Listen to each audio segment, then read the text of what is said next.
저희가 처취 비전이라는 시리즈로 설교를 계속하고 있고 오늘은 12번째 시간입니다.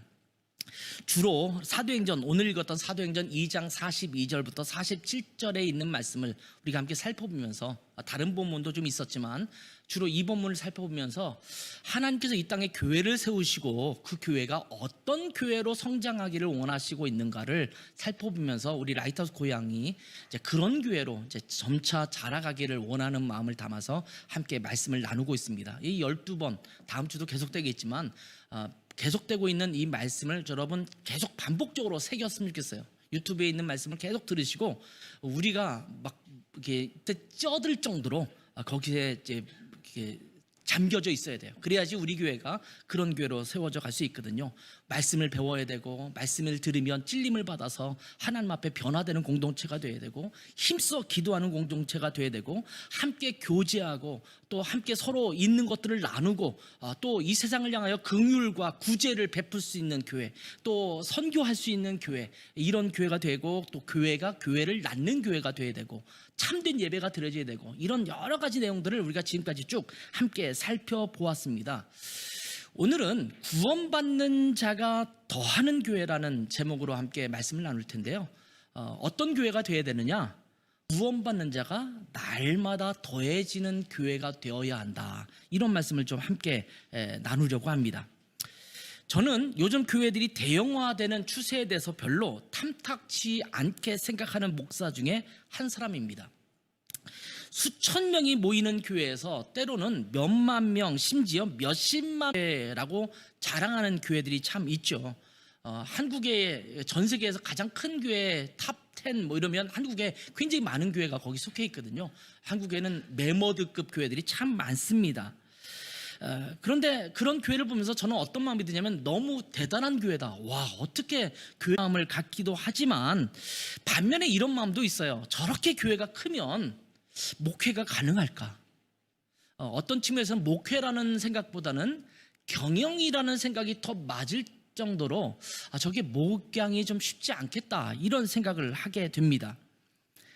큰 교회도 하고 저는 믿습니다.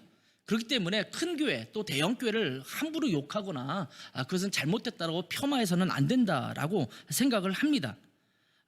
근데 저 개인적으로 따지면 교회 성도는 많으면 2-3천 명 정도면 좀 족할 줄 알아야 된다. 또 사실은 제가 그냥 개인적으로 2-3천 명 이상 좀 안 넘었으면 좋겠다라고 하는 생각이지, 2-3천 명도 큰 교회 아닙니까? 대형 교회라고 할 수가 있습니다.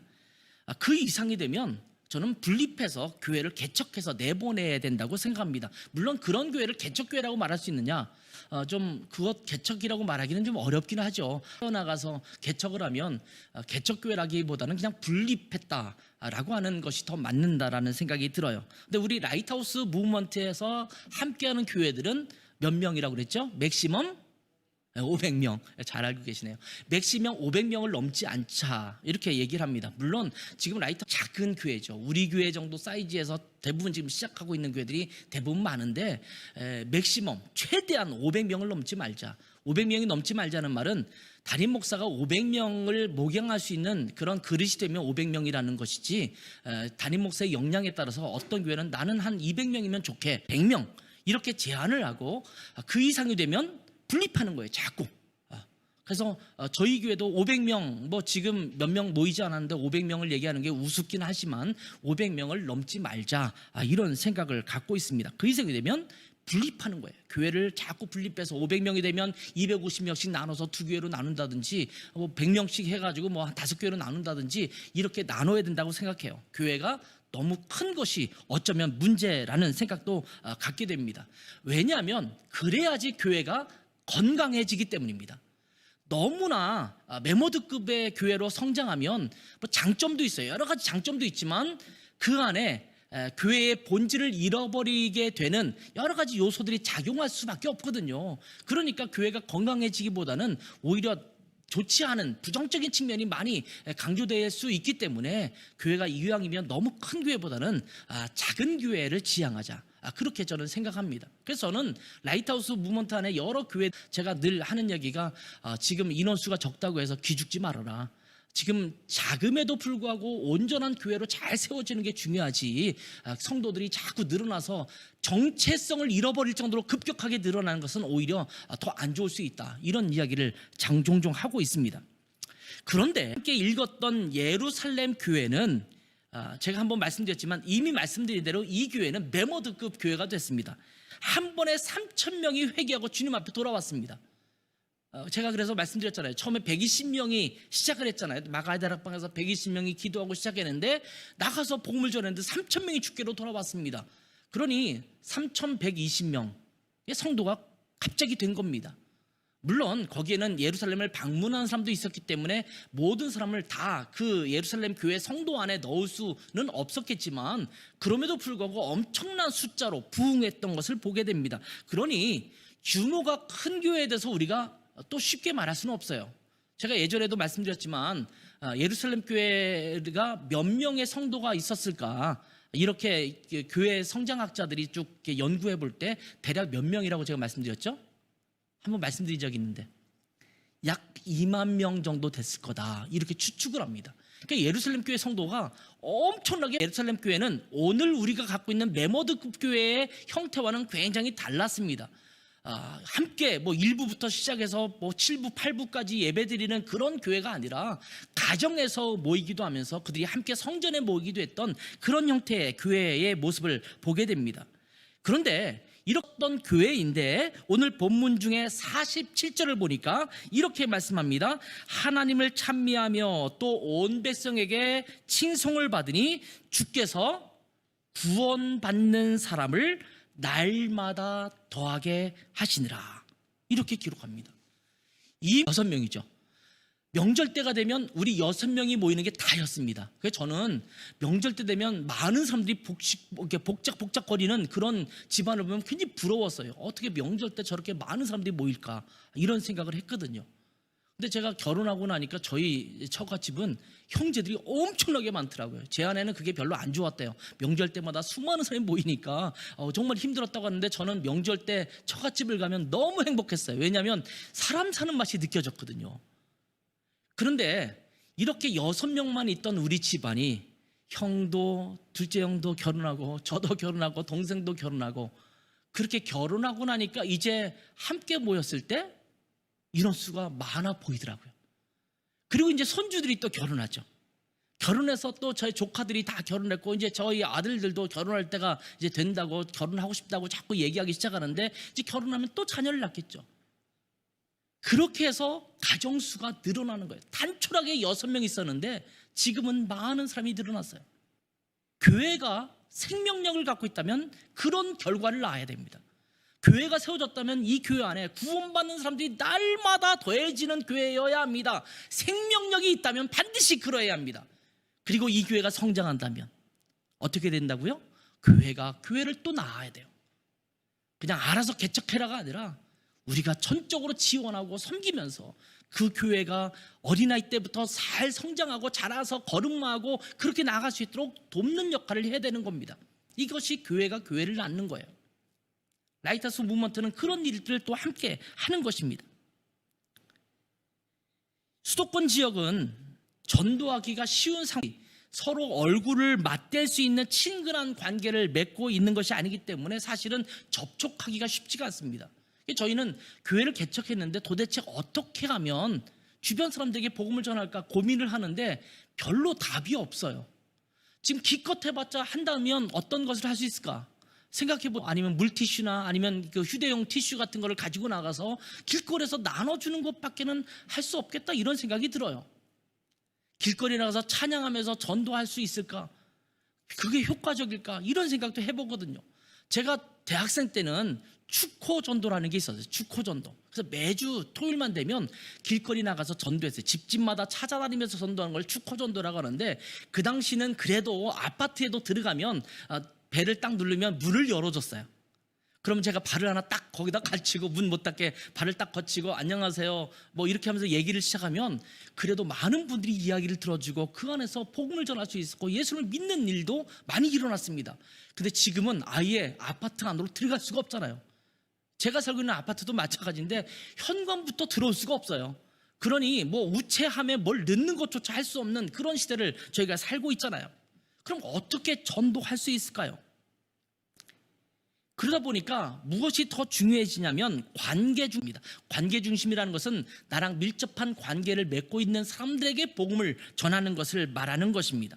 내 생활 반경에서 자주 접촉하는 사람들에게 복음을 전하는 것을 말합니다. 그것 역시 사실은 쉽지가 않습니다. 왜냐하면 복음을 이야기하려고 하면 먼저 선을 긋거든요. 그 얘기하려면 나한테 더 이상 얘기하지 마. 그 얘기는 듣고 싶지 않아. 이렇게 선을 긋는 경우가 참 많기 때문에 쉽지가 않습니다.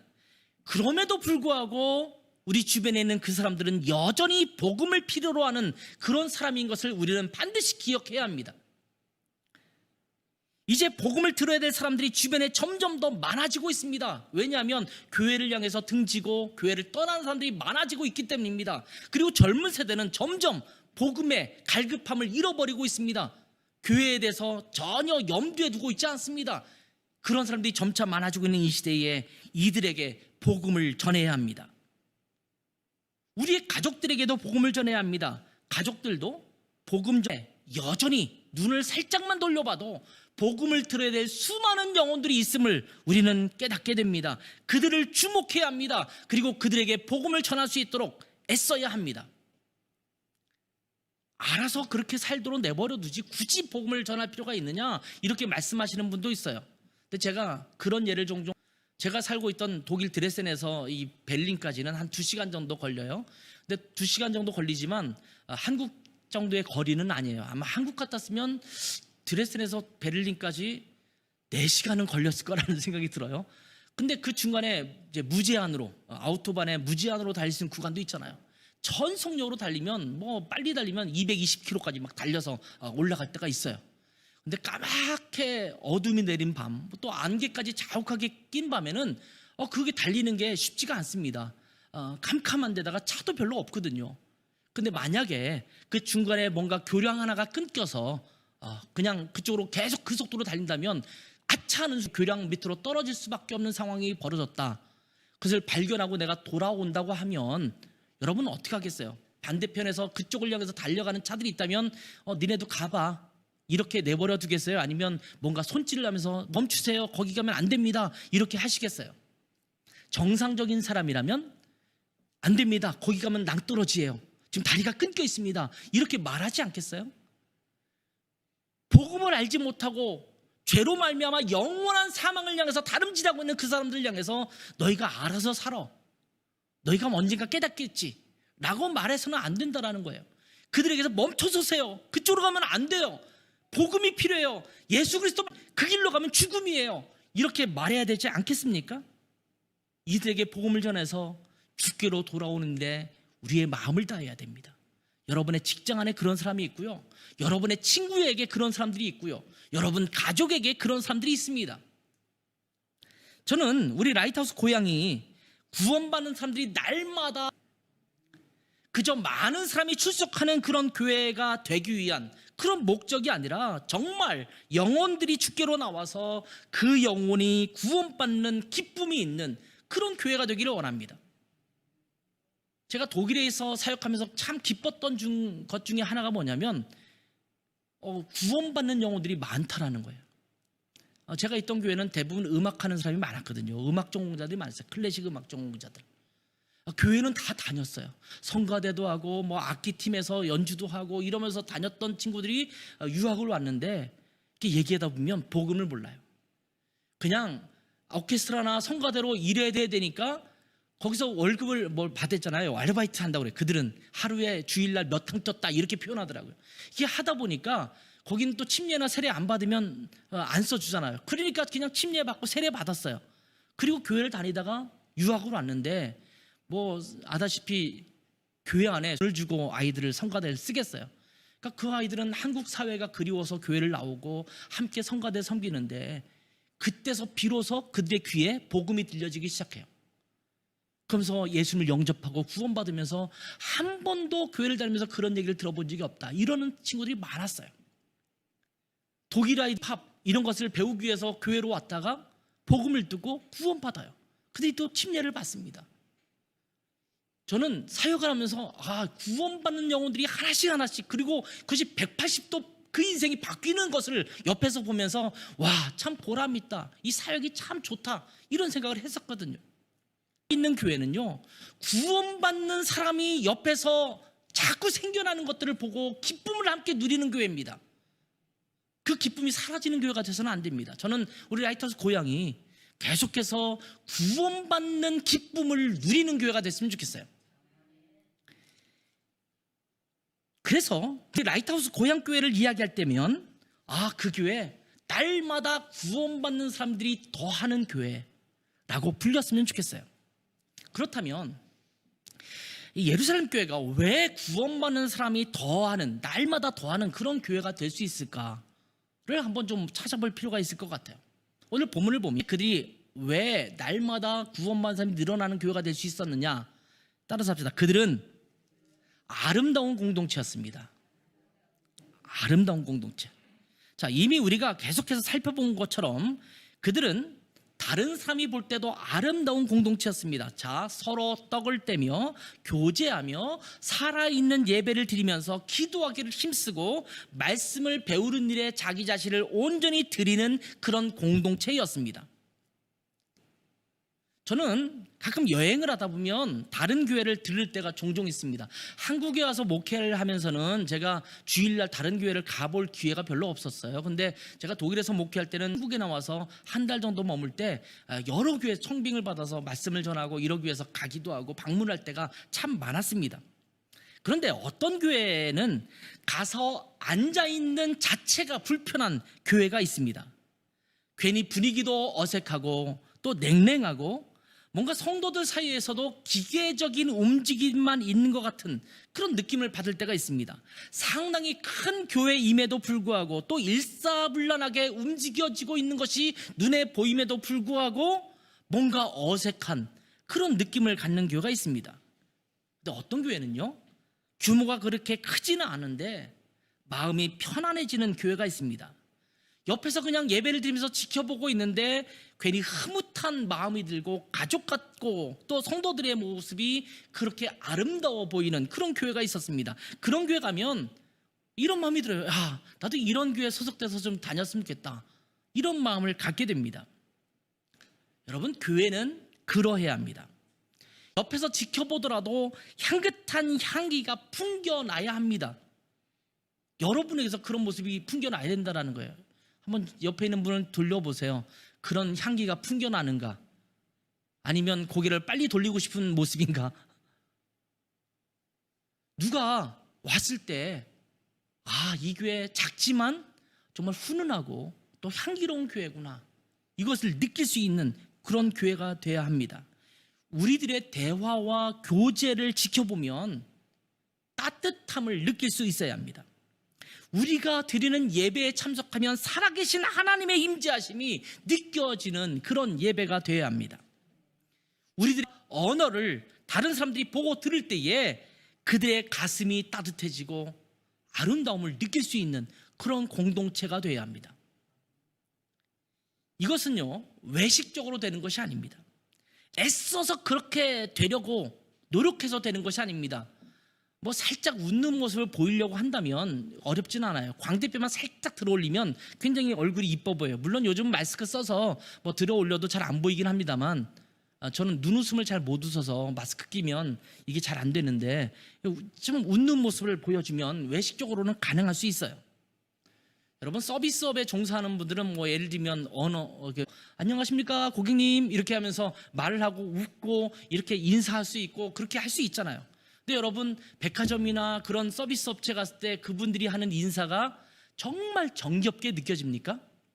요즘은 많이 사라졌던데요. 요즘 옛날에는 백화점 같은데 이렇게 지하 주차장 들어갈 때는 어서 오십시오 이렇게 인사하는 경우가 많았거든요. 고객님 어서 오십시오 이렇게 인사할 때 여러분이 그것을 보면서 감동받고 와, 저분들이 나를 진짜 환영하구나, 이런 것을 느껴보신 적이 있으세요?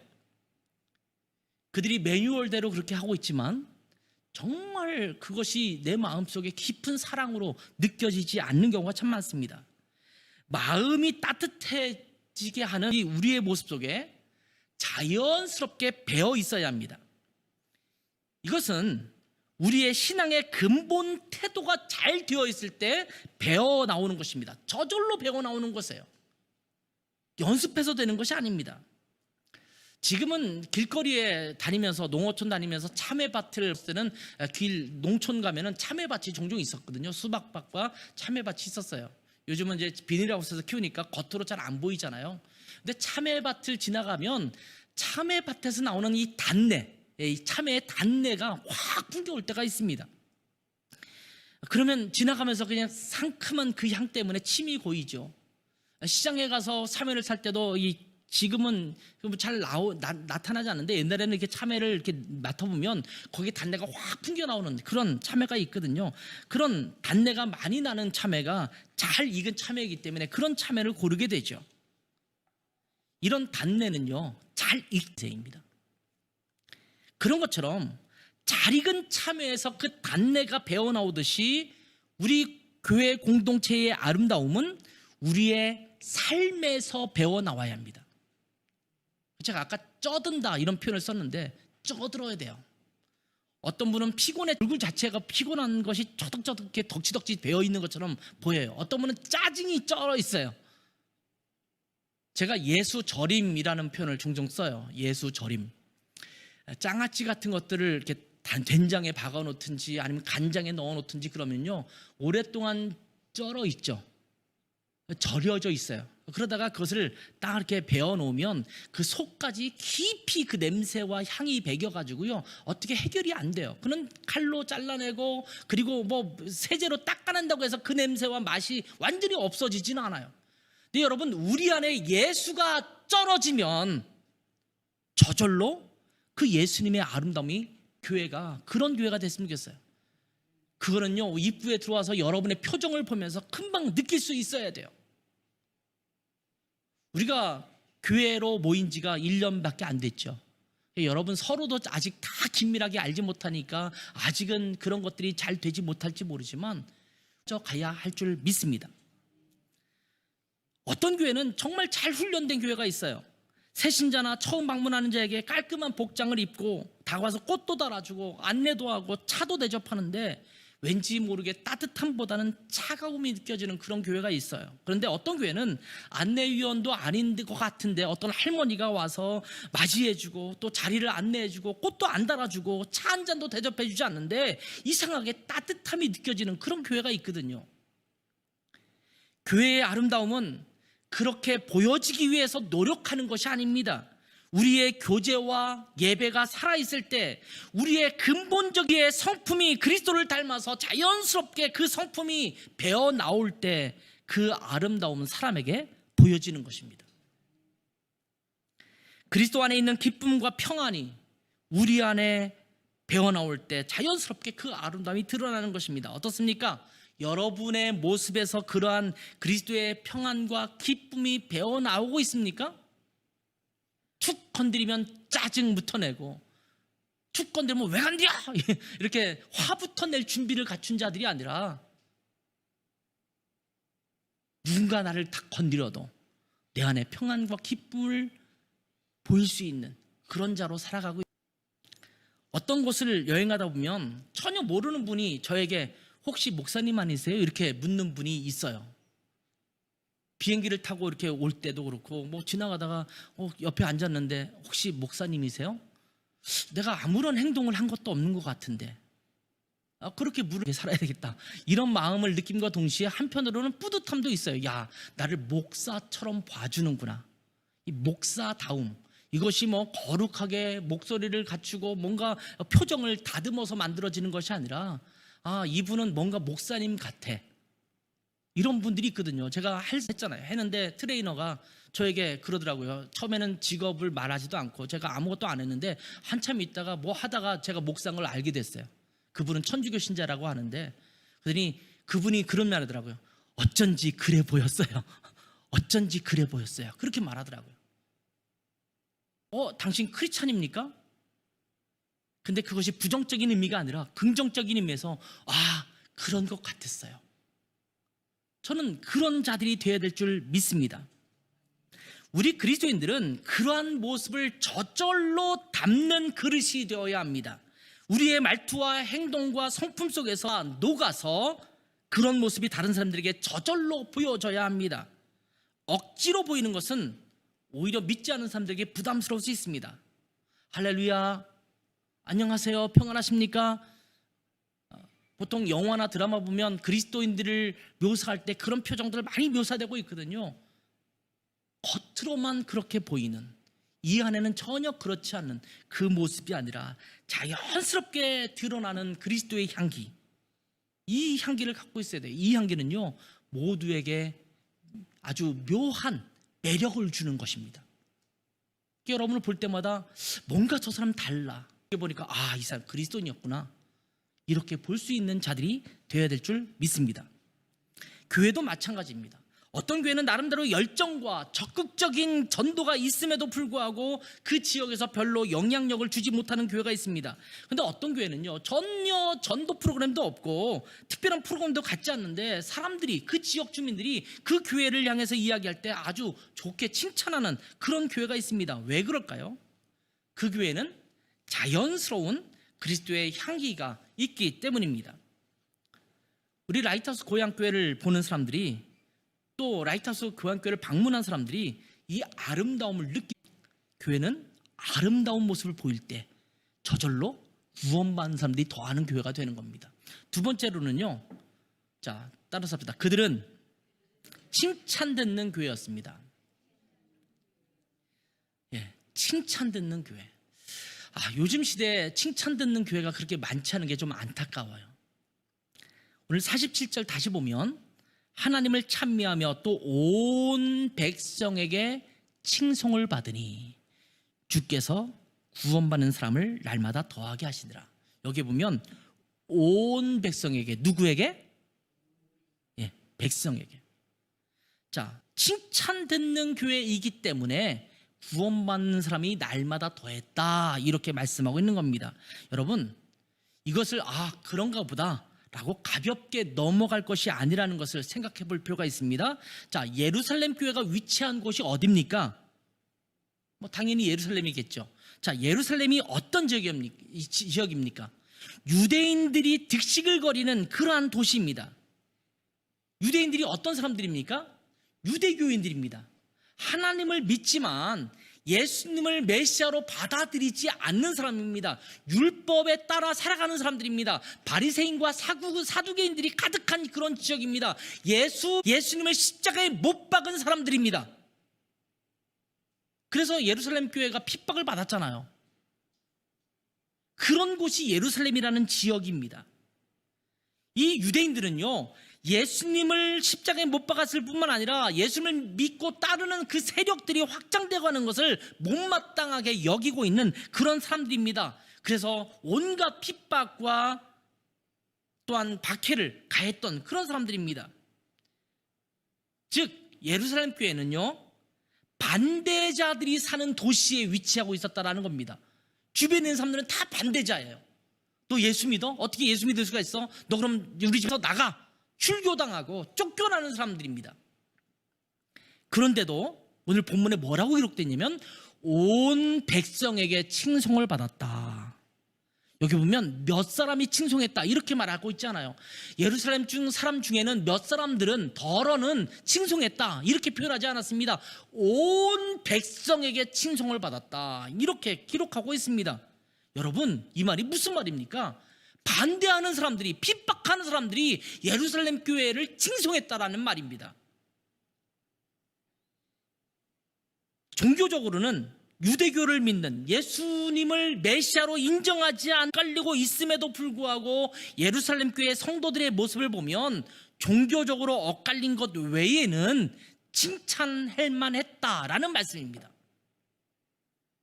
기독교가 이런 신앙인들이 되어야 합니다. 불교를 믿는 사람, 이슬람교를 믿는 사람들을, 또 미신을 믿는 사람들이 우리 그리스도인들을 볼 때에 우리와 믿는 도리는 다르지만 그리스도인들이 훌륭한 삶을 사는 것만은 분명해 라고 칭찬해야 되잖아요. 그들이 우리 교회를 볼 때 종교적으로 차이는 있지만 그래도 라이트하우스 고향교회는 정말 좋은, 꼭 필요한 교회야 라는 칭찬을 들을 수 있는 교회가, 저 어렸을 때는요, 제가 친구를 전도하러 집에 가요. 그 집에 누구야 교회 가자 가면은요, 그 부모님이 불교를 믿거나 미신을 믿거나 그런 분들이신데 그분들이 하는 얘기가 있었어요. 그래, 창국이 따라 너 오늘 교회 가라. 교회 가면 좋은 거 가르치니까 이랬어요. 그래서 교회 가는 걸 그냥 허락해 줬어요. 종교는 다른데 교회 가면 나쁜 것 없어. 교회 가면 좋은 거 가르쳐. 교회는 좋은 곳이야. 이렇게 얘기했어요. 그 전도하기가 비교적 쉬웠습니다. 근데 요즘은요, 교회 가자 그러면 교회에서 뭐 배울 것이 있다고 이렇게 말하는 사람들이 많다는 말이에요. 저는 우리 교회가 이 지역에서 칭찬듣는, 이 지역에 유익한 교회가 되어야 될 줄 믿습니다. 우리 마을에, 이 일산 지역에, 이 고양시에 라이트하우스 고양교회가 있어서 지역에 참 유익하다라는 평가를 들을 수 있어야 합니다. 지금 교회 다니는 사람들이 많이 욕을 먹고 있거든요. 왜 그렇습니까? 상식적으로 이해가 되지 않은 행동을 하는 사람들이 많았기 때문입니다. 교회가 부를 축적합니다. 가난한 사람들을 외면합니다. 교회를 다녀도 다른 사람들을 돌아보고 배려하는 삶이, 모습이 변화되지 않고 그 삶이 세상 사람들과 별반 다를 바가 없습니다. 오히려 교회 다니는 사람들이 더 아등바등 이기적인 경우도 종종 봅니다. 그 성품이 고결하기보다는 오히려 천박한 모습을 보이는 경우까지 있습니다. 그러니까 교회가 욕을 먹는 겁니다. 우리 라이트하우스 교회는 이 고양시에서, 경기도에서, 더 나아가서 한국과 전 세계에서 칭찬듣는 교회가 되면 좋겠습니다. 멀리 외국에서도 라이트하우스 고양교회 이렇게 들려진다면, 그 교회 정말 멋진 교회, 괜찮은 교회, 누구라도 이 지역에 살면 그 교회를 좀 가보라고 하고 싶은 그런 교회가 됐으면 좋겠습니다. 그럴 때 주님께서 교회에 구원받는 자가 날마다 더, 본문에 보면, 오늘 읽은 본문에 보면요, 전도했다라는 기록은 전혀 나타나지 않습니다. 주님께서 더해 주셨다, 주께서 구원받는 사람들 더해 주셨다, 이렇게 말씀하고 있어요. 전도는요, 하나님이 하시는 일입니다. 우리는 다만 도구일 뿐입니다. 하나님입니다. 그러나 그 일을 이루시는 분은 하나님이십니다. 전도에는요, 말로 하는 전도가 있고 삶으로 하는 전도가 있습니다. 둘 다 중요합니다. 그런데 더 중요한 것이 있다면 삶으로 하는 전도입니다. 삶으로 그들에게 보여줄 때 그들은 우리가도 주님을 알게 되고 교회에 나오고 싶어 할 것입니다. 어떤 사람의 간증을 들어보면, 누가 교회를 다니는데 그 모습이 너무 좋아 보이더라, 그래서 나도 교회에 가고 싶었다, 이렇게 말씀하는 분들을 종종 보게 됩니다. 특별히 오늘날 현대 시대에는 그러한 전도가 필수적입니다. 말로 하는 100번의 전도보다 한 번 보여지는 우리의 인격과 향기로운 삶의 모습이 더 효과적인 전도인 것을 우리는 기억해야 합니다. 우리 라이트하우스 고양교회 성도들은 모두 그러한 삶을 사시는 분들이 되기를, 그래서 날마다 구원받는 자가 더하는 교회, 그 교회가 우리 라이트하우스 고양교회가 되기를 주님의 이름으로 축원합니다. 기도하겠습니다. 하나님 아버지, 아름다운 교회 공동체가 되게 하옵소서. 많은 사람들에게 칭송받는 교회가 되게 하옵소서. 그래서 우리의 모습 안에 그리스도가 드러나고 그리스도의 향기가 드러남으로 말미암아 저희를 볼 때마다, 우리 교회를 볼 때마다 수많은 사람들이 그리스도를 보게 하시고, 또 이곳에 와서 아름다움 가운데 날마다 구원받는 사람들이 더해지는 아름답고 복된 공동체가 될 수 있도록 축복해 주시기를 원합니다. 그러한 터전되게 하시고 우리 교회가 그러한 공동체가 되게 하옵소서. 예수님의 이름으로 기도했습니다. 아멘.